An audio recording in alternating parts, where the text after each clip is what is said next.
Oi, Carolina. Oi, Tudo bom? Vinícius, tudo jóia? Tudo bom e você? Tudo bom. E aí, como é que vai de feriado? Já para justificar por que que a gente está aqui às 3 da tarde? É isso que eu estava começando a fazer. O feriado bom para descansar, ficar em casa, né? Ih, Bom para meu filho, eu trabalhar estou em em casa. reunião da NPT desde as 10 da manhã. Aí eu falei É, para interromper para fazer a live e volto para a reunião, porque ainda não acabou. sim. Hoje a gente vai, inclusive, mostrar para o pessoal que o Ministério Público do Trabalho tem atuado e trabalhado mais nesse período, né? Pelo menos o que eu ouvi, do que normalmente já faz, que já não é pouco, né? É. Bom, hoje, só complementando o que eu ia dizendo, nós estamos fazendo a live nesse horário diferente, porque aqui em São Paulo hoje é feriado de 9 de julho. Tá? Hoje é feriado da Revolução Constitucionalista, foi antecipado por lei estadual. Então eu não tenho audiências hoje à tarde, e de outro lado, a Carolina não poderia na parte da noite. Então nós conseguimos conciliar o horário, ela conseguiu essa janela na agenda dela agora à tarde. E acho que vai dar certo, né? Já tem um pessoal aí acompanhando a gente. Bom, então vou começar e já apresentar a Carolina. Todos ou quase todos devem conhecê-la. Ela é procuradora do trabalho aqui na 15ª região, professora de Direito do Trabalho e Processo de Trabalho, mestre em Direito, um dos nomes hoje, na atualidade, mais consagrados na seara trabalhista, né? Uma professora bastante renomada pelo conhecimento, enfim, e por sua didática. E eu convidei a Carolina para tratar, né, para nos mostrar um pouco sobre como tem sido a atuação do Ministério Público nesse período de pandemia. Bom, a gente sabe que o Ministério Público, assim como as outras instituições de proteção do trabalhador e dos direitos do trabalhador, têm sido atacadas, né, já especialmente há alguns anos. Veio com a reforma trabalhista, né, que visou atingir a autonomia e independência do juiz do trabalho, atingiu severamente os sindicatos, depois veio a lei da liberdade econômica, que atingiu a atuação da fiscalização do trabalho pelo antigo Ministério do Trabalho, agora pela Secretaria do Trabalho.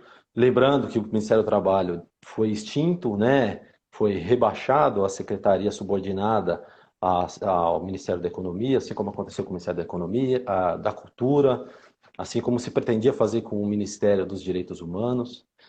Veio a medida provisória 905, atacando especialmente instrumentos de atuação do Ministério Público do Trabalho. Tivemos também a lei do abuso de autoridade, que tinha como uma de suas finalidades também atingir a independência, a autonomia e a eficácia, a efetividade da atuação do parquet em todas as suas searas. E a minha ideia era, a nossa ideia, né, minha e do Maurício, era trazer você aqui para poder revelar a importância da atuação do Ministério Público, né, especialmente o Ministério Público do Trabalho. E eu já vou te passar a palavra para você fazer suas considerações iniciais e para já começar fazendo uma rápida exposição sobre o que é o Ministério Público do Trabalho, quais são as suas principais frentes de atuação, seus instrumentos. E se você puder dar uma especial atenção àquelas atuações que a gente não vê, né? As extrajudiciais. Então, seja na seara promocional, seja na seara, enfim, pré-judicial, vamos dizer assim, pré-processual. A palavra é sua, Carolina. Tá. Bom, primeiro eu quero cumprimentar aqui o professor Vinícius e dizer que eu tô meio torta aqui, porque atrás tem uma pantufa da minha filha de Minion ali, ó, que ficou no sofá, gente, eu não vi. Mas porque assim, criança pequena é o caos, né? Então vai É. deixando as coisas com uma pantufa de Minion, menina ali atrás, então eu tô meio torta aqui para cobrir. Bom, mas então quero saudar o professor Vinícius, o professor Maurício, dizer que para mim é uma honra estar aqui com vocês. Eu trabalhei com o Vinícius aí em curso preparatório, já tive a honra, o prazer de palestrar junto com ele, que é um estudioso do direito do trabalho, super dedicado e um juiz também, assim, que de excelência, sempre atento às circunstâncias do caso, e que não mede esforços ali para fazer prestar o melhor serviço jurisdicional possível, né? Então, de fato, é uma honra, fiquei muito feliz mesmo com o convite. Bom, pessoal, o que acontece? Vamos começar agora já tratando do Ministério Público do Trabalho. O Ministério Público do Trabalho é um ramo autônomo do Ministério Público da União. Só para vocês saberem, existe um único Ministério Público, e aí nós temos o Ministério Público da União e o Ministério Público dos Estados, tá? Mas o Ministério Público MP brasileiro é único, só tem um MP. Bom, e aí dentro do Ministério Público da União, nós temos ramos autônomos, Ministério Público Federal, Ministério Público do Trabalho, Ministério Público Militar e Ministério Público do Distrito Federal e Territórios. Então, são 4 ramos autônomos do Ministério Público da União.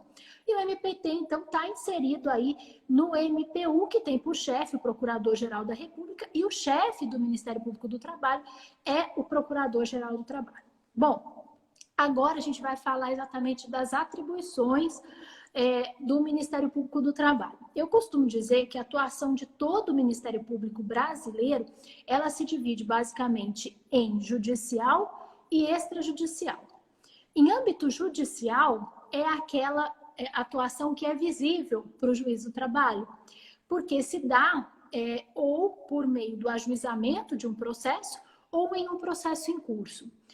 Quando o MP atua em um processo em curso, ele pratica a denominada atuação interveniente, ou custos iuris, ou fiscal da ordem jurídica. É basicamente aquela peça processual que é bem típica do Ministério Público, que é o quê? Que é o parecer, o parecerista, tá? Então, aquela peça processual que só quem faz é o Ministério Público enquanto atua como órgão interveniente. Bem, e nós temos também na esfera judicial a atuação como órgão agente.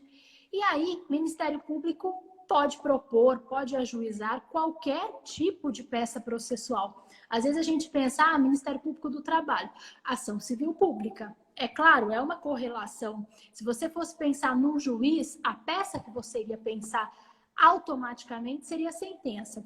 Quando você pensa num procurador do trabalho, a peça que você pensa é a ação civil pública. Mas o Ministério Público do Trabalho pode ingressar com dissídio coletivo de greve em atividade essencial, pode ingressar com ação rescisória, ingressa com ação de execução de título extrajudicial de TAC, enfim, pode ingressar com monitória, pode ingressar com qualquer peça processual e as suas manifestações judiciais também. Evidentemente, não há qualquer limite, nenhuma peça que seja vedada ao Ministério Público apresentar, tá? Então, entra com MS coletivo, enfim, qualquer rescisória, qualquer tipo de peça processual. E aí tem a atuação que o Vinícius diz que a gente não vê, mas que corresponde a 95% da atuação do Ministério Público do Trabalho, que é a atuação extrajudicial. E na atuação extrajudicial, nós temos os instrumentos de atuação institucional. E o artigo 129 da Constituição da República, ele traz diversos desses instrumentos de atuação institucional do Ministério Público e também do Ministério Público do Trabalho. Por exemplo, inquérito civil, por exemplo, notificação, por exemplo, requisição, tá? Bom, mas são vários outros instrumentos de atuação extrajudicial do Ministério Público do Trabalho. Por exemplo, recomendação, por exemplo, audiência pública, por exemplo, TAC, termo de ajuste de conduta.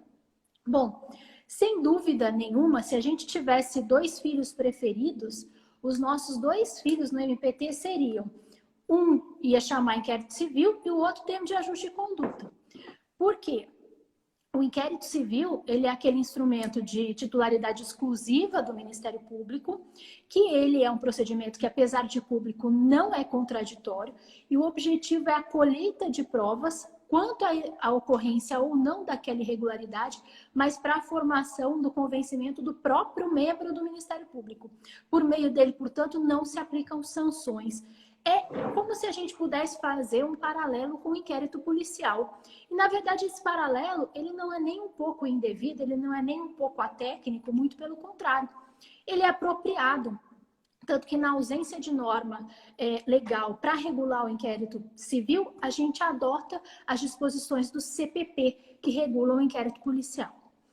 E o outro filho é o termo de ajuste de conduta, né? O termo de ajuste de conduta, eu costumo dizer para os meus alunos, se vocês forem esquecer tudo do termo de ajuste de conduta, lembrem que o termo de ajuste de conduta, ele é sucedâneo extrajudicial da ação civil pública.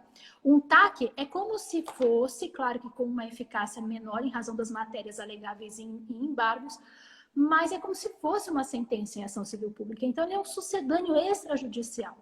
E nada mais é do que um compromisso voluntário, depende do assentimento, do consentimento do interessado, pelo qual a pessoa se compromete a cumprir os ditames legais sob pena de cominações e ainda esse instrumento tem eficácia de título extrajudicial. Então, quando a gente vê o Ministério Público numa audiência judicial, e aí a gente fala que o Ministério Público procura trabalho, o Ministério Público trabalha, procurador de trabalho, procura trabalho, é porque a piadinha, né, Vinícius, tem que falar, né? Engraçado que agora eu estou na NPT, inclusive um processo que é pautado no CNMP, justamente uma questão de um promotor de justiça que fez uma piada semelhante dessa em redes sociais.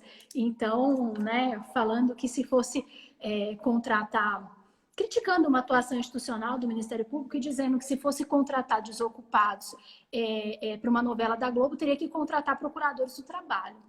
Então, de fato, ele colocou isso nas redes sociais, a NPT, então, ingressou ali com uma reclamação disciplinar, virou PAD e tal, e a gente está lá brigando. Está lá em discussão. Mas o ponto é que é o que o Vinícius disse, quando a gente enxerga o Ministério Público do Trabalho, a gente enxerga a atuação judicial, mas a gente não se lembra dessa atuação extrajudicial, que é 95% do trabalho do procurador do trabalho, né? Sim. E tem a atuação promocional também, né?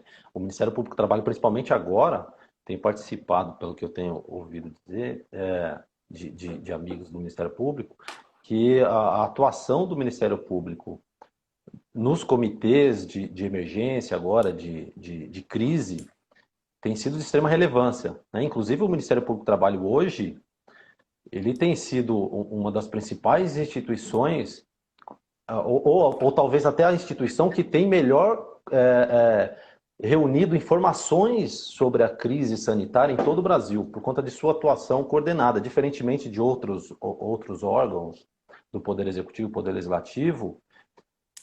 O Ministério Público tem uma atuação coordenada no âmbito de todo o Brasil, no que se refere à crise sanitária que nós vivemos na pandemia. E eu já quero aproveitar aqui, aliás, antes de fazer a pergunta sobre a Covid-19, eu quero que você me esclareça uma dúvida, que esclareça para o nosso público uma dúvida que é recorrente. O Ministério Público do Trabalho exerce poder de polícia? Tá, vamos lá. É muito comum, né, essa confusão. O Ministério Público do Trabalho multa? Não, o Ministério Público do Trabalho não exerce poder de polícia, tá? Quem exerce poder de polícia são os fiscais do trabalho, os inspetores do trabalho, a Auditoria Fiscal do Trabalho, que compõe, então, o extinto MTE e agora incorporado ao Ministério da Economia. E por que ele exerce poder de polícia? Aí, quando a gente lembra de fiscal do trabalho, a gente lembra de multa. Só que é um detalhe, na esfera trabalhista, o auditor fiscal do trabalho que vai no estabelecimento empresarial, ele não impõe a multa, ele entrega um auto de infração. A multa é imposta pela autoridade regional, né? Então o superintendente é que vai impor a multa depois do prazo de defesa e tudo. Mas o principal que a gente esquece, o principal poder de polícia, que é exercido pelos auditores fiscais do trabalho, que eu falo assim, que eu sou procuradora do trabalho porque a carreira é melhor, Vinícius, mas em termos de efetividade, o fiscal do trabalho, meu Deus do céu, tem poder, justamente porque tem poder de polícia, tem uma atuação muito efetiva, é muito bacana mesmo. É uma pena que no Brasil tem sido tão desvalorizado, né? Tem sido... É uma pena. Deixado de lado, enfim. É uma pena. E o que eu acho que é mais importante, então, nesse poder de polícia da Auditoria Fiscal do Trabalho, é que eles podem interditar e podem embargar obra e interdição de estabelecimento. Então, isso a gente não lembra, mas eles têm um poder cautelar aí no exercício do poder de polícia que é imenso, que é de uma força muito grande, de uma importância maior, né?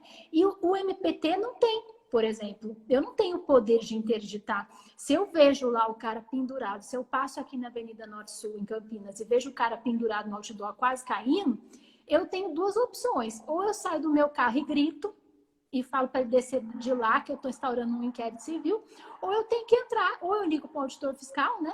Eu posso fazer isso também, ou eu vou ter que entrar com uma ação, assim, um pedido cautelar imediato para o juiz. Eu vou ter que andar algumas quadras e chegar até a Justiça do Trabalho, né?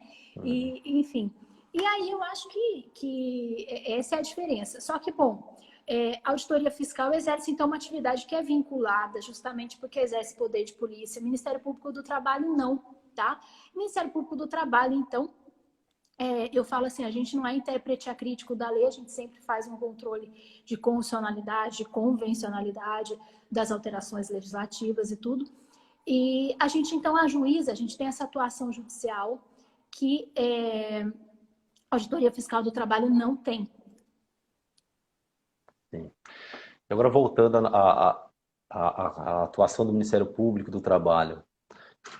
Agora, nesse período de pandemia, né, em que os trabalhadores em geral e as trabalhadoras têm sofrido sérias consequências em decorrência da crise econômica que surgiu a partir, enfim, da necessidade de isolamento, distanciamento, quarentena, em alguns locais, lockdown.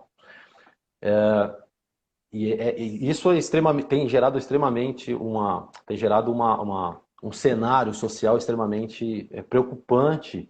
E a gente sabe que o Ministério Público do Trabalho ele está atento a isso, sensível a isso, como toda instituição, e tem atuado incisivamente, tanto preventivamente quanto, digamos, de modo repressivo, né? E eu gostaria que você, se possível, nos trouxesse, né, um panorama dessa atuação do Ministério Público nesse período de pandemia, enfim, também tratando sobre a atuação judicial, né, quanto a extrajudicial e a promocional, que me parece que nesse momento ela ganhou uma relevância maior ainda.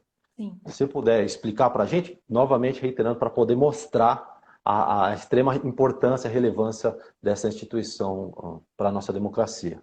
Eu acho que o que está acontecendo hoje para todos nós é que a gente está reaprendendo a trabalhar de formas diferentes, né? A gente nunca imaginou assim que, nossa, vou ter que fazer um monte de audiência por videoconferência porque eu não posso me deslocar até a procuradoria. Como que eu vou fazer oitiva de determinada testemunha? Então, são coisas que de fato impactaram aí muito a minha atuação, imagino que a sua atuação, Vinícius, impactou a vida de todo mundo de variadas formas. Bom, o ponto é que o Ministério Público do Trabalho se viu forçado a se reinventar nesse momento, né? Porque a gente já tinha essa concepção, já tinha essa percepção, mas isso veio a se reforçar exatamente nesse estado de pandemia, que a gente precisa ter uma atuação coordenada. E para a gente enfrentar essa crise, a gente não teria outra forma que não fosse essa atuação coordenada. Então, essa atuação coordenada ela está se dando tanto na seara judicial como extrajudicial, mas ela está se dando de duas formas, duas formas de provocação. A primeira é a promocional, tá? Que é o que a gente ouve, o Ministério Público instaurou um promo. O que é isso?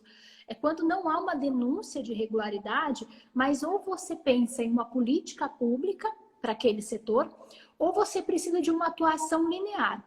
Uma atuação que abranja não só a empresa A, B e C, mas todas as empresas do setor econômico.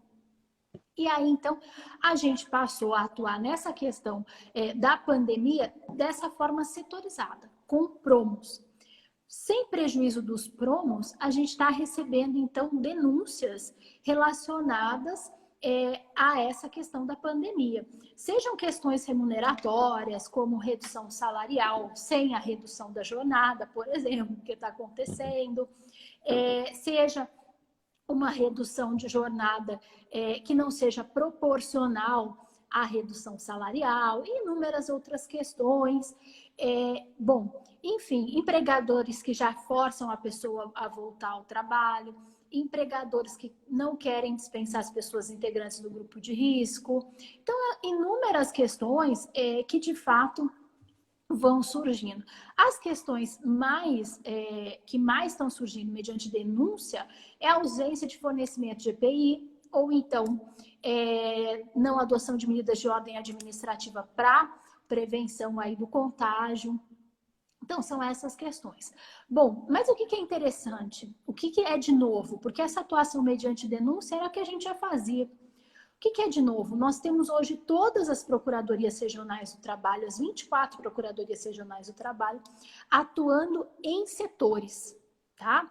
Então, por exemplo, você vai ter um promo sobre saúde, tá? Então, todo o setor da saúde, um promo, todo o setor de supermercado, um promo, todo o setor de frigorífico, outro promo, todo o setor aeroviário. Eu, por exemplo, aqui em Campinas, cuido do aeroviário, na área da 15ª região.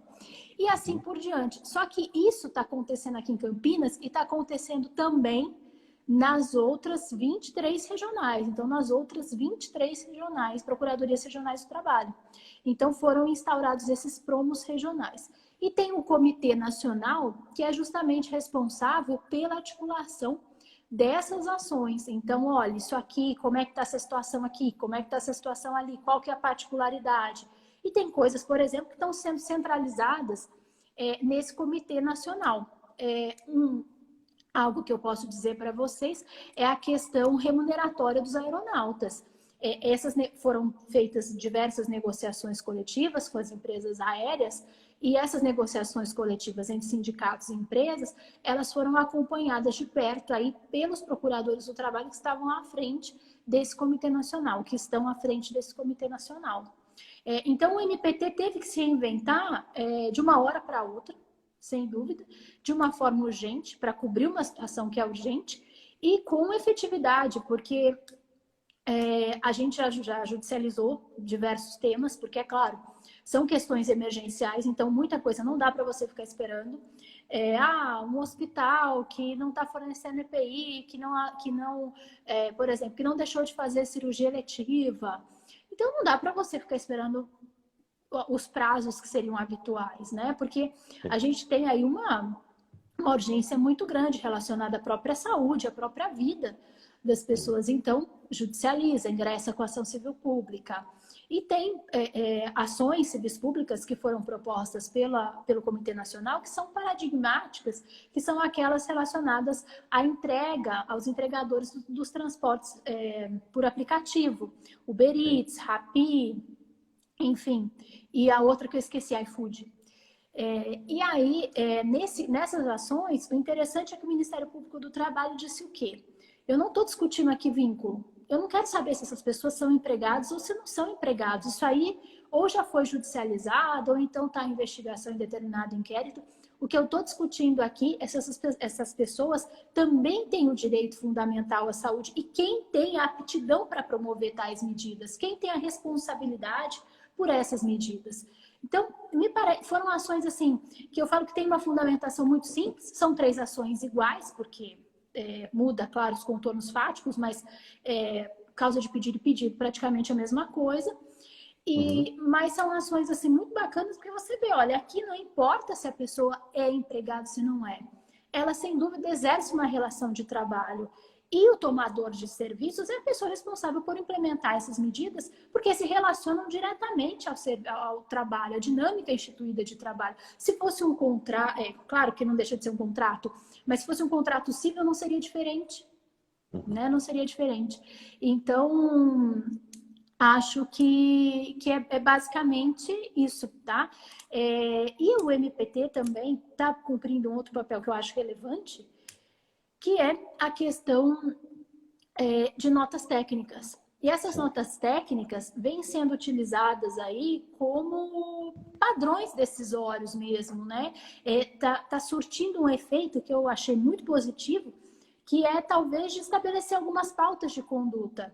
Eu vejo várias lives, né, que a gente está recebendo várias lives, né, um momento de live.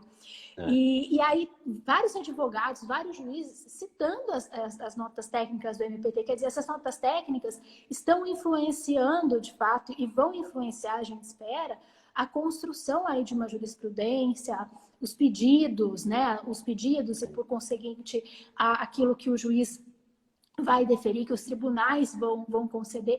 Então, a gente está tendo aí padrões de conduta que estão sendo maravilhosos, né? O MPT acho que está fazendo a sua lição de casa. A gente está bem empolgado com essa atuação, apesar do momento todo, né?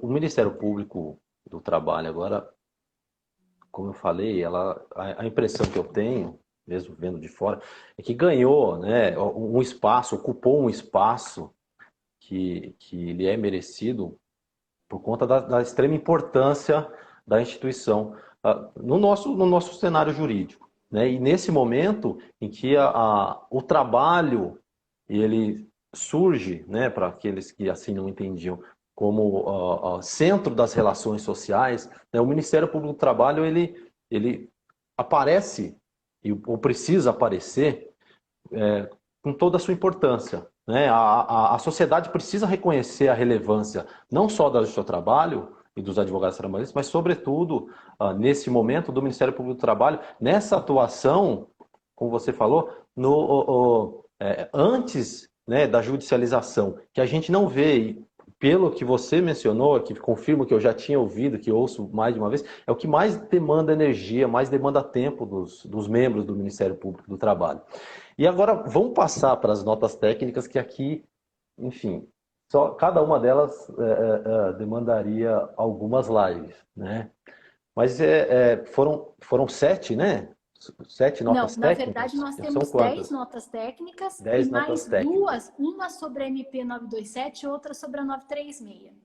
Tá. É muita nota técnica. É muita coisa. Então, eu vou fazer o seguinte. Eu gostaria que você fizesse uma abordagem ampla, rápida, né, por conta do tempo, sobre os principais pontos dessas notas técnicas, se você entender possível.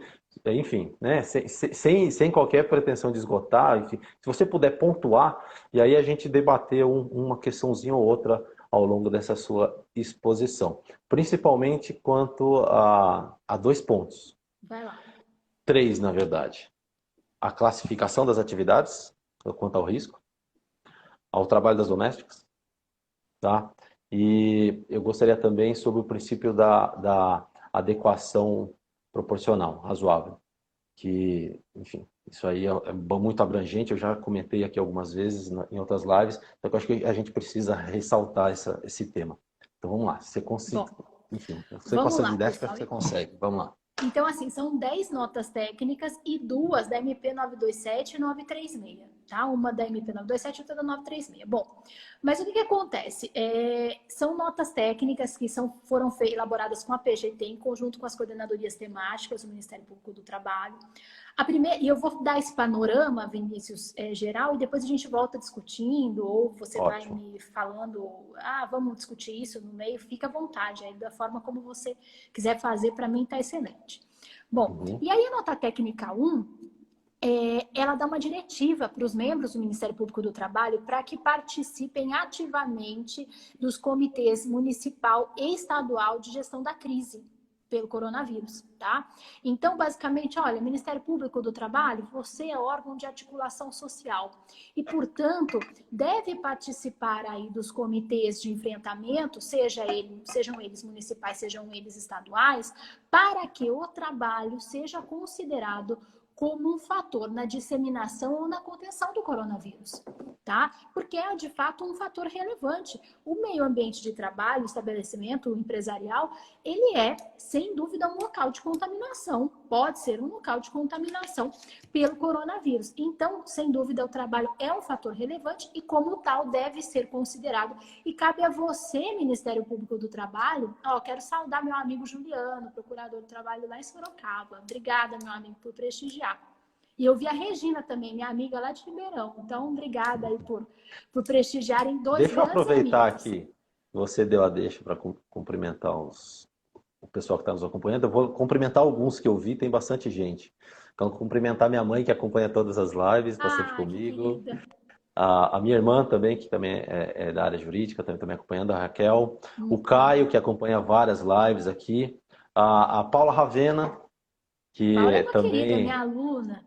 também sou aluna e, enfim, uma amiga e coordenadora do curso de pós-graduação lá de São João da Boa Vista. Vou dar aula lá, E, me convidou também. Um e amor. outras tantas. Minha tia aqui, ó, minha tia, oi tia, Elisete, enfim, Oh. muita gente prestigiando aqui na A live. Janine aqui, minha colega também. Aí, ó, Oi, minha Janine, colega. tudo bom? Minha amiga, né? Mas minha colega de trabalho, também procuradora do trabalho. Tô com saudade, Janine. Bom, vamos lá. Senão a gente fica Bom, aqui então a cumprimentando. primeira nota técnica é justamente essa. Então, olha, considere o trabalho como um fator aí importante, né? Um fator determinante para o contágio ou para a contenção do vírus. E isso cabe a vocês fazerem. Vocês, então, entrem em contato com as autoridades e façam o trabalho aí ser visto. Bom, aí nós temos a nota técnica 2. E a nota técnica 2 traz algo importante, que foi o que o Vinícius já colocou, que é a classificação das atividades, como de risco muito alto, risco médio, risco baixo. Que risco é esse? Risco de contaminação pelo coronavírus. E essa classificação das atividades é pela OSHA, que é uma entidade de saúde ocupacional norte-americana. Bom, mas o que é cada um desses riscos, né?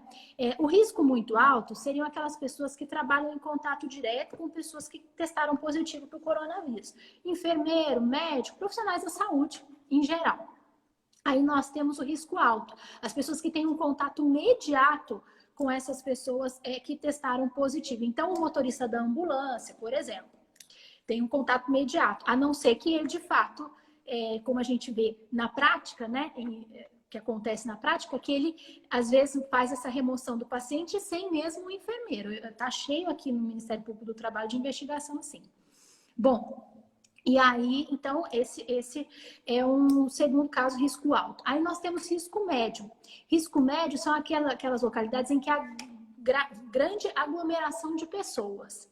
Por exemplo, supermercados, atacadistas, escolas entram em risco médio.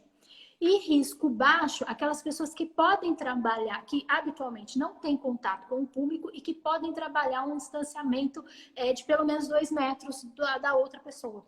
Então, seriam atividades de risco baixo, tá?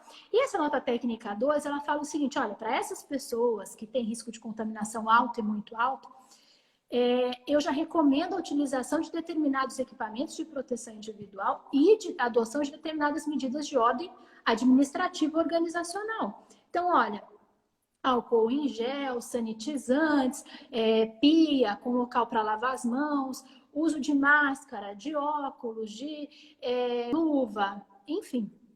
Então, essa nota técnica, ela já traz esse parâmetro de medidas de proteção para atividades de risco alto e de risco muito alto. Eu falo que a gente sempre tem que ler essas notas técnicas tendo em vista a data em que elas foram editadas, tá? Uhum. Então, nessa data, foi uma nota técnica mais antiga, a gente foi bem no começo da pandemia. Então, naquela oportunidade, se considerou que, pelo menos para aqueles trabalhadores, sem dúvida, eles precisariam de medidas de proteção. É claro Deixa que eu fazer uma depois se viu que... observação. Claro. É engraçado que... É engraçado não, né? É importante a gente destacar que o Ministério Público ele previu já, né, nessas primeiras notas técnicas, medidas que poderiam ser adotadas pelos empregadores com o fim de evitar a disseminação, né, frear a contaminação.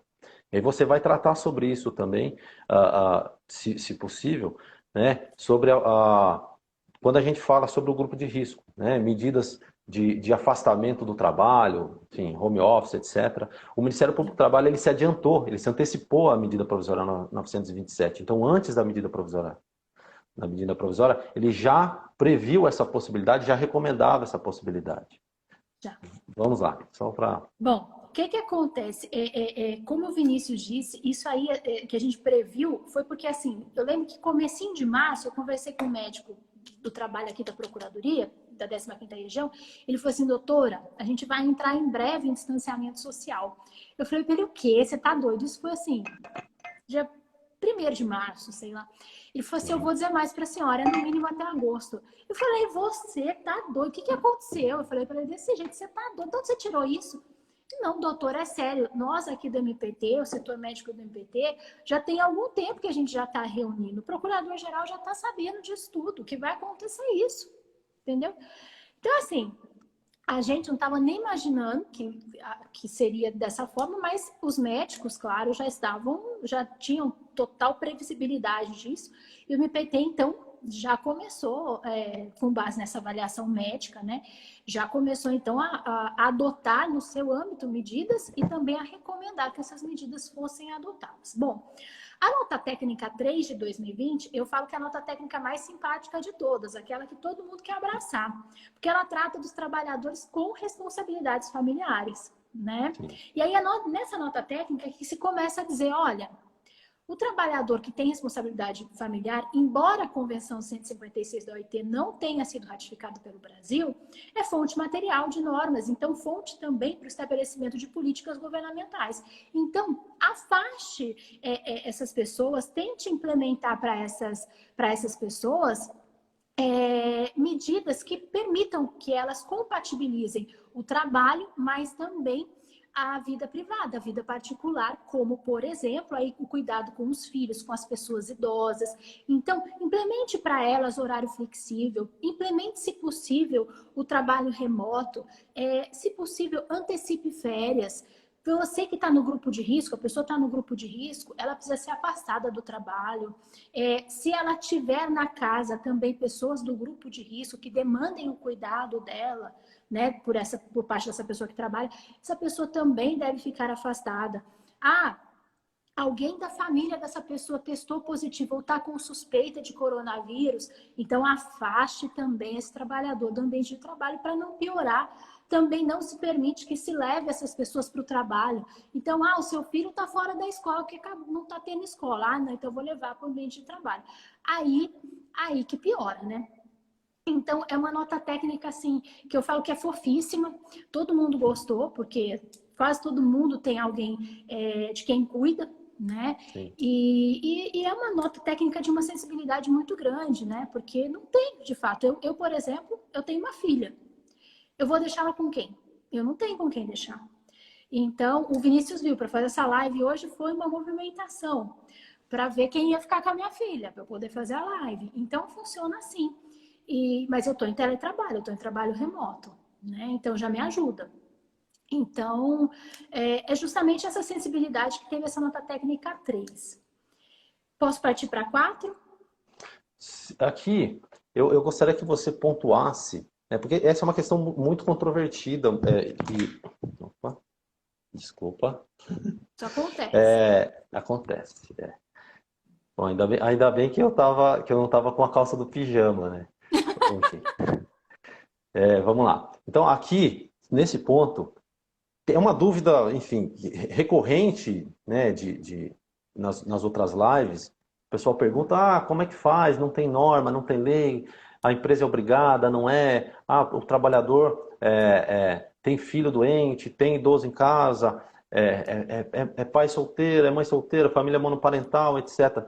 Aqui é importante a gente lembrar que o empregador, né, ele tem que atuar no sentido de minimizar os impactos na saúde, não só do empregado, mas do entorno do empregado também. Agora, mais do que nunca, as empresas precisam compreender, as empresas que estão atuando nesse momento, que mantiveram suas atividades, precisam lembrar e se escorar de que a atividade econômica, ela tem a sua função social, não é isso? E a função social, ela acarreta direitos e deveres.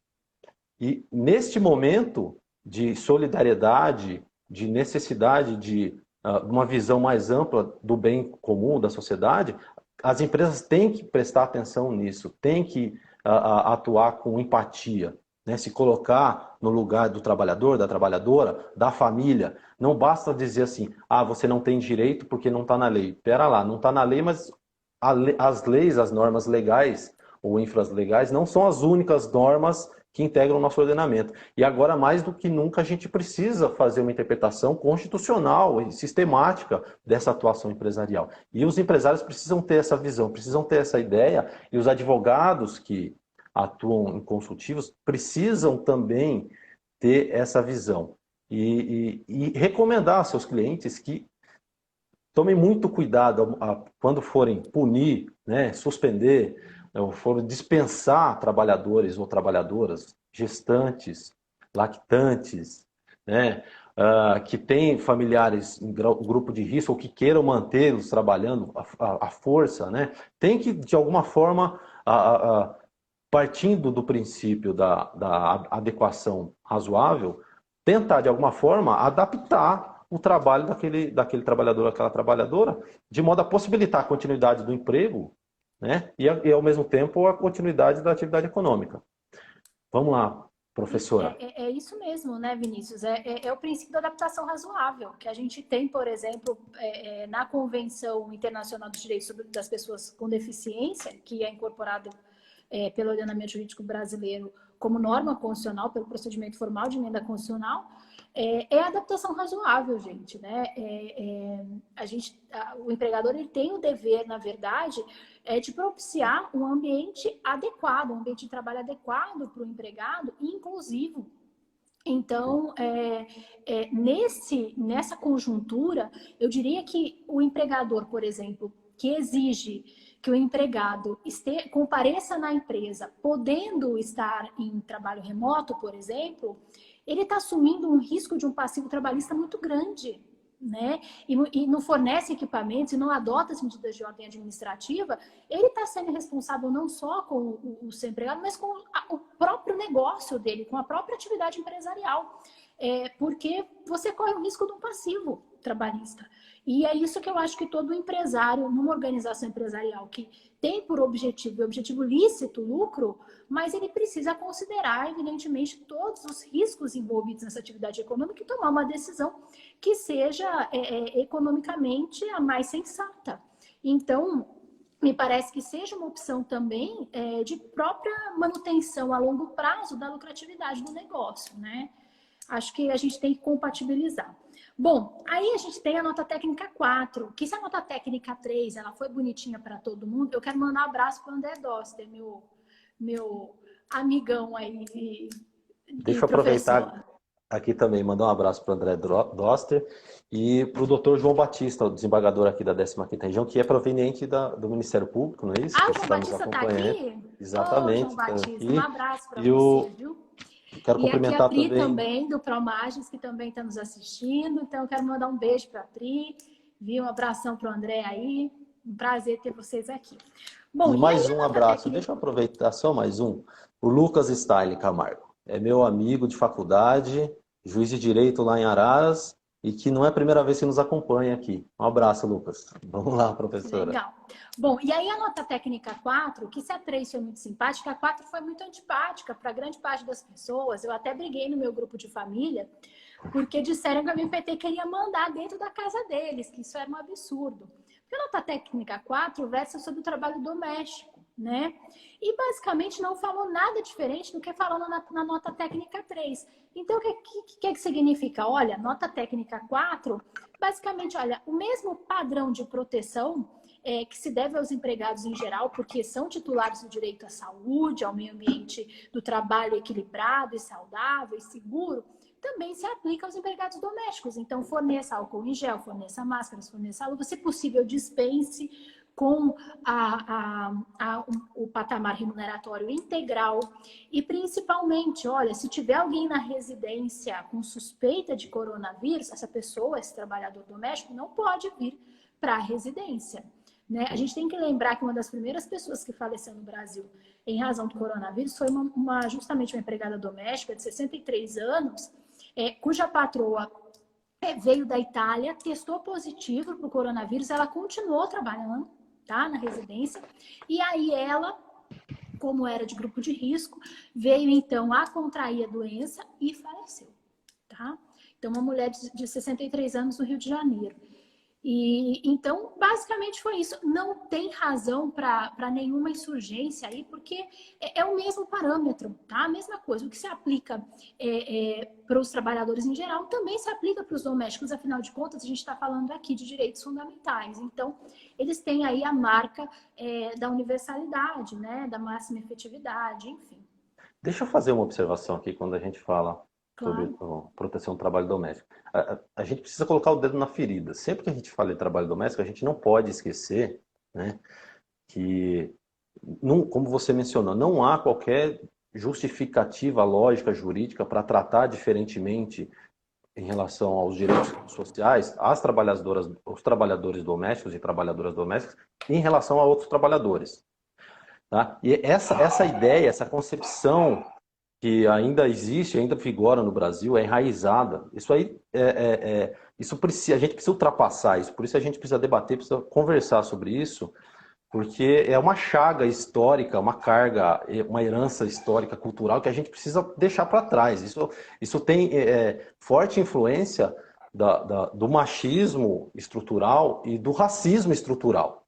Né? Quando a gente fala de trabalho doméstico e trabalho rural, também trabalho rural, a gente não pode esquecer que trabalho doméstico até pouquíssimos anos atrás era tratado diferentemente na própria Constituição. E ainda tem gente que fala que, nossa, é um absurdo empregado doméstico ter, ter direito a férias de 30 dias, né?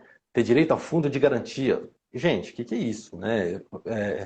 Virar chave, né? Deixa o século XVII, século XVIII lá para trás, vamos viver o hoje. E isso também a gente pode verificar na evolução legislativa do trabalho rural. Né? O Brasil foi o último país do mundo a abolir a escravatura. Campinas foi a última região do Brasil a ter trabalhadores escravos legítimos, vamos dizer assim, na época. Né? E a gente tem essa carga que a gente precisa ultrapassar, precisa quebrar, e a gente precisa colocar sempre que possível o dedo na ferida para a gente refletir sobre isso. Vamos lá. Eu queria só fazer essa Concordo, observação. Vinícius, concordo mesmo. É uma situação, não é justificável, né? Mas as pessoas de fato não gostam. Essa nota técnica provocou muito burburinho. Na minha família, vários amigos criticando mesmo. Bom, e aí, pessoal, a gente vai para a nota técnica 5. A nota técnica 5, ela traz questões afetas à cor de infância. Então, ela versa sobre aprendizes, estagiários e trabalhadores adolescentes. Tá? E aí diz o seguinte, olha, e é engraçado o seguinte, em relação a adolescentes não estão no grupo de risco. Mas a nota técnica 5, ela fala que é necessário o afastamento do trabalho em razão do princípio da proteção integral e da prioridade absoluta, artigo 227 da Constituição da República.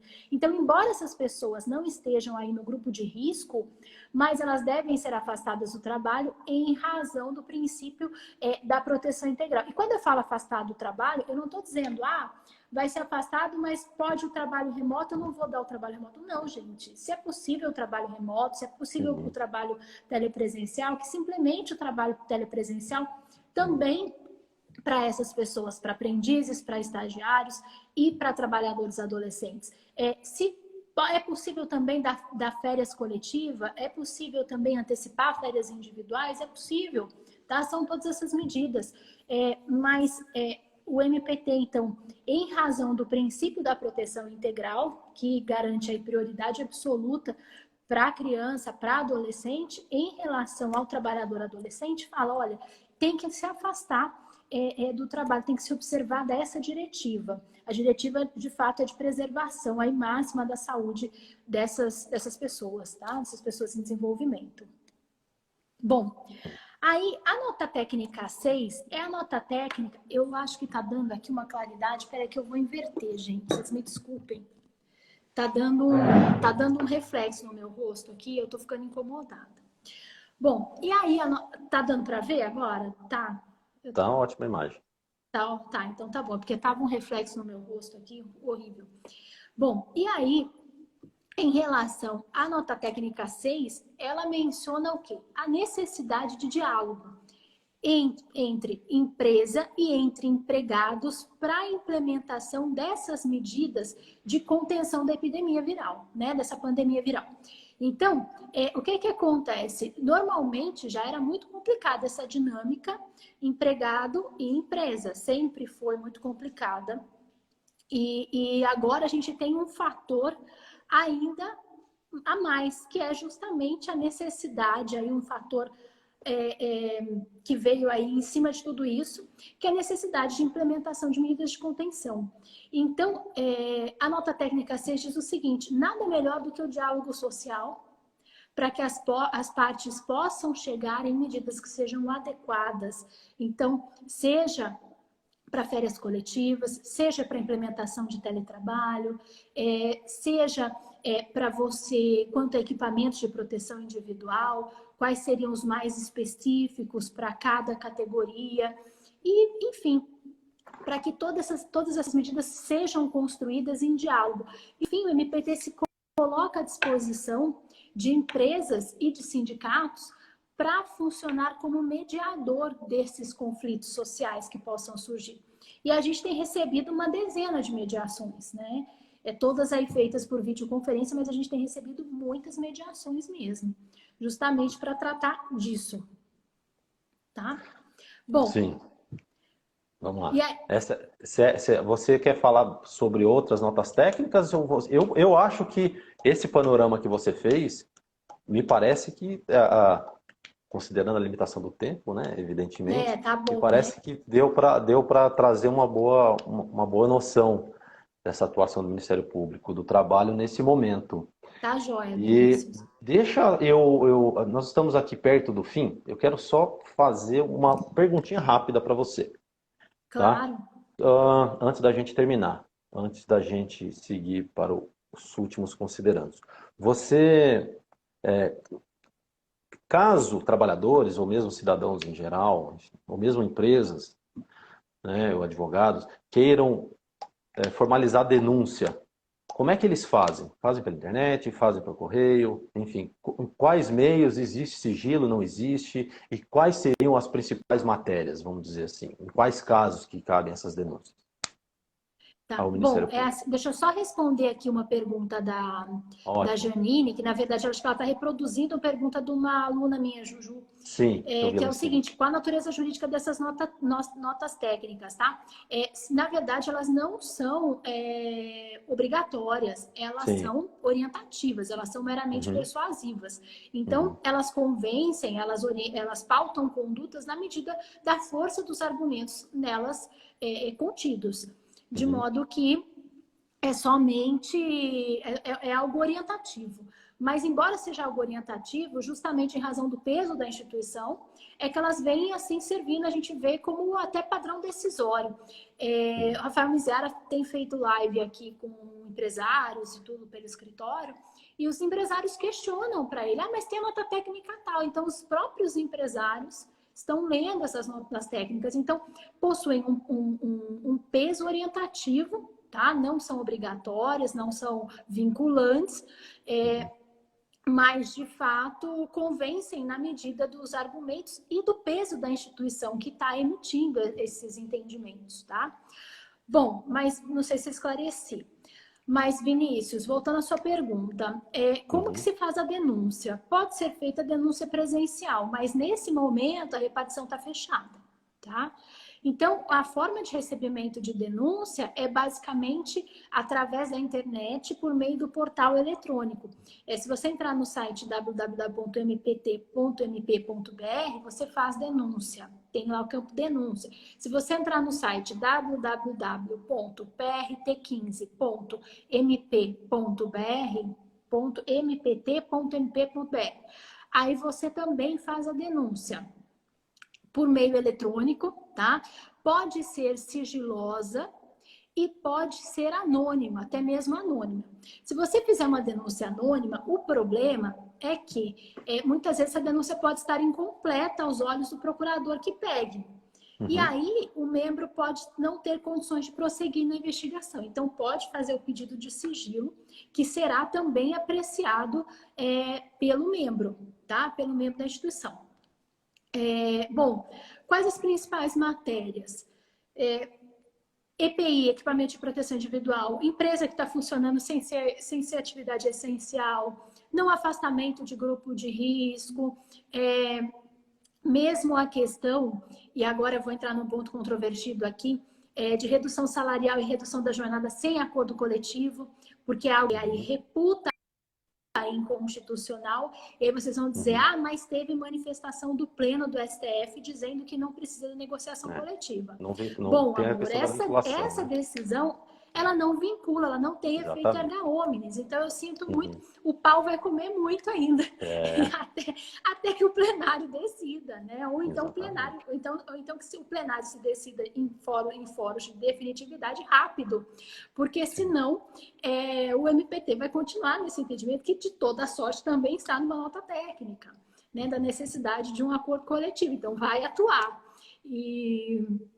Então, todas essas questões, está exigindo o retorno do teletrabalho, mas ainda não cessou a situação de pandemia, distanciamento social, e já está exigindo o retorno ao trabalho. Todos esses temas aí atraem a atuação prioritária do Ministério Público do Trabalho em razão aí da pandemia pelo coronavírus. Muito bom. Bom, Carolina, vocês estão me ouvindo? Vocês estão me ouvindo? A imagem está... Bom, nós estamos aqui já pertinho do limite que o Instagram nos dá de tempo. Eu quero agradecer a sua pronta disponibilidade. Assim que eu te convidei, você rapidamente respondeu positivamente, foi muito bom. Quero agradecer a aula que você deu aqui para a gente, muito esclarecedora, né? A didática é peculiar e, assim, não é à toa que você é reconhecida hoje como uma das professoras mais didáticas e mais profundas na área trabalhista, principalmente quando a gente fala sobre matérias afetas ao Ministério Público do Trabalho. E enfim, eu quero desejar a você boa sorte no trabalho, boa sorte na docência, né? Agora na pandemia. Vamos torcer para que tudo passe o quanto antes. E eu quero agradecer a todo mundo que nos acompanhou aqui, dizer que a gente vai continuar tendo outras lives nos próximos dias, nas próximas semanas, aqui no Hierarquia Dinâmica. Amanhã a gente tem com o Lucas Cordeiro, colega e amigo aqui da 15ª Região. Enfim, nós teremos mais algumas aí nos próximos dias já agendadas. E quem não acompanha ainda o Hierarquia Dinâmica, acompanhe que nós vamos também disponibilizar vários conteúdos relacionados à área trabalhista, e acompanhe a professora Carolina, que também dá aula em vários cursos, tem uma atuação importante na área trabalhista também, com publicações relevantes. Então, se você quiser se despedir, a palavra é sua, Carolina, eu agradeço. Vinícius, eu que quero agradecer o convite, fiquei honrada novamente. Foi uma live super gostosa, eu fiquei super à vontade, falei um monte aí, enchi a orelha de vocês, que eu falo um monte, né? E assim, eu queria dizer para você que você é muito generoso, porque eu queria ser 1% daquilo que você falou, mas eu não sou, infelizmente, né? Mas estou sempre tentando estudar, enfim, fazer o melhor. E também desejo para você aí que você tenha muito sucesso profissional, além do que já tem, porque já tem muito, né? E que continue aí traçando a sua brilhante carreira na magistratura. Enfim, para mim sempre foi uma honra lecionar ao seu lado e dar palestras ao seu lado, né? E eu quero que em breve a gente se encontre aí presencialmente em eventos e tal, palestras e tudo. E, enfim, eu estou sempre à disposição, contem comigo para o que precisar. E quero agradecer aqui quem nos assistiu no meio da tarde, tendo paciência para me ouvir falar como uma maluca, tá bom? Então, tá bom. Tchau a todos, aqui Até faltam mais, 10 gente. segundos.